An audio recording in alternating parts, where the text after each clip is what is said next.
All right, tonight we see clearing skies to the northwest, a few thin clouds still over parts of the Central Valley, while heavy rains from near Sioux Falls into southeastern parts of Minnesota causing flooding concerns there. A few tornado warnings out of that activity. Here's an update on Gordon. Right now, the winds are sustained at around 70 miles per hour. There have been some gusts recorded to 77, so pretty close to hurricane strength as it works its way towards landfall here, and it's indeed causing some problems. Reports of a fatality from a tree falling on a mobile home out there in parts of Florida. Very heavy rain and the heavy swells will be hitting the coast of Florida, and this is expected to make its way inland. Now, there's some significant drought as we get into the nation's central plains.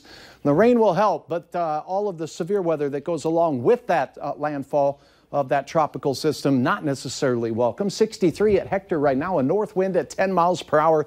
The dew point is the big change today. It was sticky all day with dew points in the 60s. That's fallen down into the low 50s.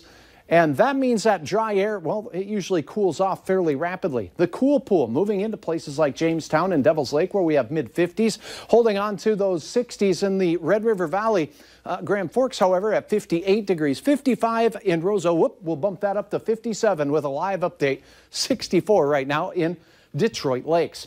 All right, any clouds or sprinkles we have will quickly exit, and we're expecting mostly clear skies through the evening and overnight hours. And then through the long night, we'll see temperatures slipping into the 30s. The best chance of that in northeast North Dakota. A few of you could see some frost in Towner County. You may want to cover the tomatoes. The rest of us should stay frost free. However, we start our day with 40s out there, still some 50s where the clouds will be more prolonged. Now, as we go through the day, looks like sunshine across the board, wind fairly light, except as we get closer to the low pressure system in southern Minnesota, you'll have north winds at around 15 miles per hour. In the afternoon looks delightful. Nary a cloud, but it looks like a pretty cool day, below average. Which is in those mid-70s. Frost advisory for northwestern, north central portions of North Dakota.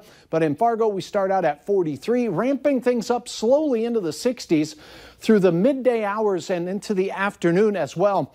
So nothing too warm, but with the light winds and sunny skies, it will be fairly pleasant, comfortably cool, we'll call it. Your hometown forecast shows temperatures generally in the mid and upper 60s across the board, sunny and dry.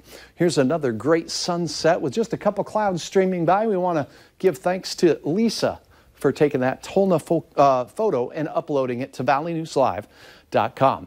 All right, it's going to be chilly again on Thursday morning after tomorrow, and it does look like we'll start a warming trend on Thursday afternoon, dry and mostly sunny.